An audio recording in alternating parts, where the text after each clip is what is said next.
memperbanyak istighfar, secara khusus masalah istighfar. Karena ada sebuah hadis Nabi SAW yang berbunyi, bisa saja rezeki seorang hamba tertahan, ya, ditahan oleh Allah, belum dikasih, ditahan dulu karena dosa yang dia lakukan. Karena dosa yang dia lakukan. Jadi dosa itu bisa menahan. Bisa saja kita mau coba masuk proyek, gagal, coba istighfar kepada Allah SWT. Kan? Jadi memang ada dosa yang mengganjal, intinya begitu. Pernah ada 3 orang datang kepada Hasan Basri rahimahullah, seorang ulama tabi'in yang masyhur. Datang 3 orang ini, dan Hasan Basri ini juga terkenal dengan kesolehannya. Kalau ngomong selalu surga, neraka, rahmat dan taubat dan azab. Itu saja berputar perkataannya Hasan Basri rahimahullah. Jadi orang sering datang ke rumahnya minta nasihat.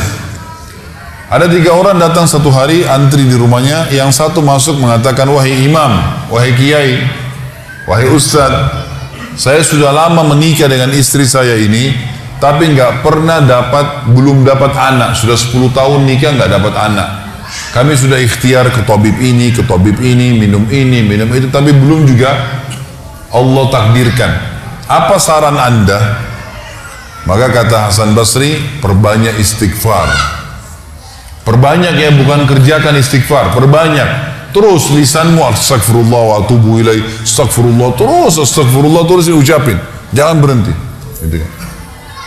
Maka kemudian keluar orang tersebut. Masuk orang kedua mengatakan, wahai imam, saya sudah lama kena penyakit di perut saya, sakit terus. Kalau sakit saya sampai nggak bisa tahan, rasanya pengen mati saja kena sakitnya. Sudah coba berobat ke sana sini nggak sembuh-sembuh. Apa saran Anda? Kata Hasan Basri, perbanyak istighfar. Perbanyak istighfar. Amalin, pulang. Datang orang ketiga mengatakan, wahai imam, saya sudah lama bekerja banting tulang. Mayoritas waktu saya sehari kerja keras, tapi saya tidak pernah kaya seperti fulan. Ditunjuk orang kaya di kota itu, di kota Basra, di Irak. Apa saran Anda? Kata Hasan Basri, perbanyak istighfar. Pulanglah 3 orang ini. Lalu kemudian istri Hasan Basri bertanya, wahai suamiku, ketiga orang ini tadi butuh, satu mungkin dikasih modal, mungkin satu ditunjukkan tabib yang tepat, mungkin obat. Kenapa Anda cuma suruh istighfar saja? Kenapa enggak istighfar diikutin dengan yang lainnya? Dikasih modal, dikasih obat.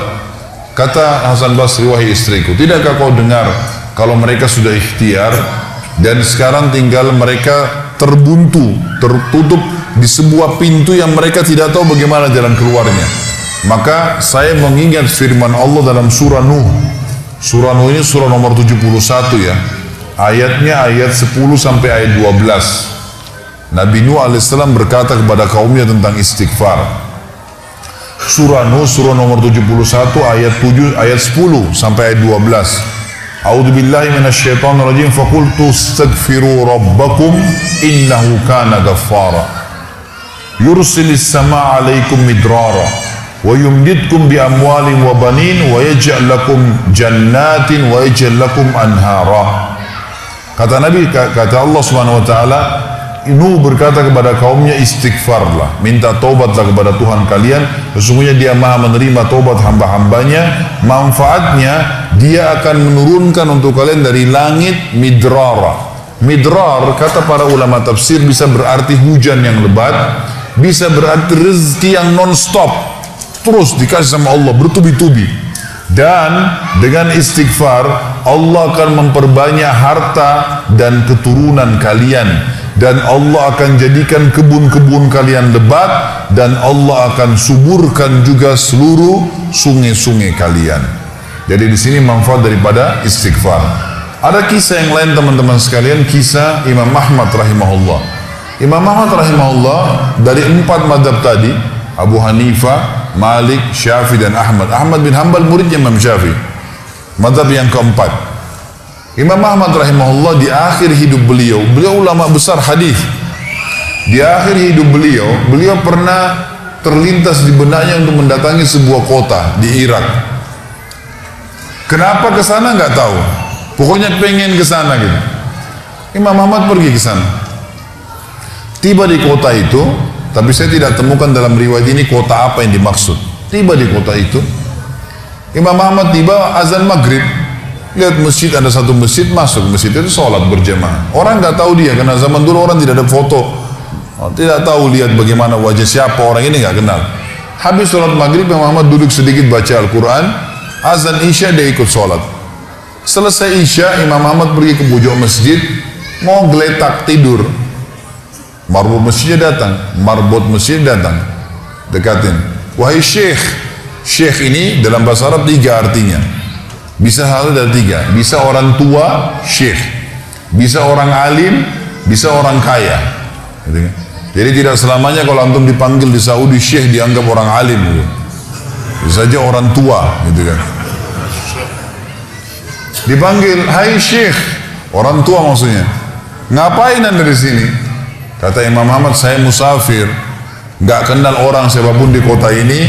Besok pagi saya mau pergi, nggak ada tempat nginap, saya mau nginap di sini. Karena zaman dulu nggak ada penginapan kayak kita sekarang, banyak hotel segala gitu. Kata marbotnya nggak bisa, masjid nggak boleh tidur. Kata Imam Ahmad, saya didorong-dorong keluar dari masjid. Orang ini nggak tahu kalau ini Imam Ahmad, kalau tahu mungkin diundang ke rumahnya. Tapi ini marbot, masya Allah, istiqamah ini gitu. Keluar dari masjid, ditutup pintu masjid sama dia.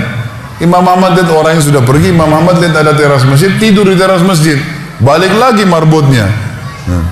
Wahai Syekh, ngapain sini? Musafir, mau tidur, nggak ada tempat nginap. Nggak bisa Syekh. Teras pun nggak boleh, peraturan. Ini saya bilang tadi istiqomah luar biasa. Imam Ahmad bilang, saya didorong-dorong ke jalanan. Waktu saya lagi didorong ke jalanan, ternyata masjid bersebelahan dengan kios penjual roti. Ada satu orang penjual roti di sebelah masjid. Lalu dia mengatakan, Syekh, dipanggil Imam Ahmad, silakan ke tempat saya. Imam Ahmad pun datang. Dia bilang, saya punya rumah tidak jauh dari sini, ini kios saya, ada ruangan tempat tidur saya. Silakan anda pakai nginap, besok anda mau pulang silakan. Kata Imam Ahmad menceritakan tentang keadaan dia dengan penjual roti ini. Dia bilang, ada satu perilaku penjual roti ini yang unik. Imam Ahmad tertarik dengan itu. Dia bilang, setiap kali orang ini pecahin telur, ngambil terigu, ngambil garam, itu sambil astagfirullah wa atubu ilaih, astagfirullah wa atubu ilaih. Terus lisannya nggak pernah berhenti nih astagfirullah wa atubu ilaih, kecuali Imam Ahmad bilang, saya ajak ngomong atau dia bertanya pada saya. Kalau berhenti, istighfar lagi. Selalu begitu. Kata Imam Ahmad, saya bertanya, sudah berapa lama kau amalkan nih?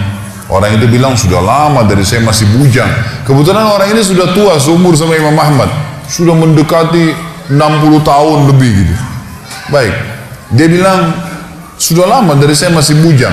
Kata Imam Ahmad, ma thamaratu istighfarik, apa manfaatnya istighfarmu? Apa yang kau dapatkan dengan istighfar yang sebanyak ini? Kata dia, tidak ada apapun yang saya minta kepada Allah kecuali diijabah. Apa saja saya minta Allah kasih. Tinggal satu yang belum Allah kasih. Kata Imam Ahmad, apa itu? Dia bilang, saya minta dipertemukan sama Imam Ahmad. Loh ya, kisah nyata. Imam Ahmad mengatakan, Allahu Akbar, istighfarmu lah yang membuat saya datang ke kota ini, tidak tahu kenapa. Istighfarmu yang membuat marbot masjid mendorong-dorong saya keluar masjid. Istighfarmu yang mendatangkan saya ke tempat ini, tempat praktekmu, ke rumahmu. Karena saya adalah Ahmad bin Hanbal. Saya adalah Ahmad ibn Hanbal. Bagaimana istighfar teman-teman sekalian mendatangkan rezeki yang luar biasa. Permintaan apapun didatangkan. Seorang alim ulama biasa didatangin, ini malah didatangkan sama Allah ke tempat orang ini karena istighfarnya.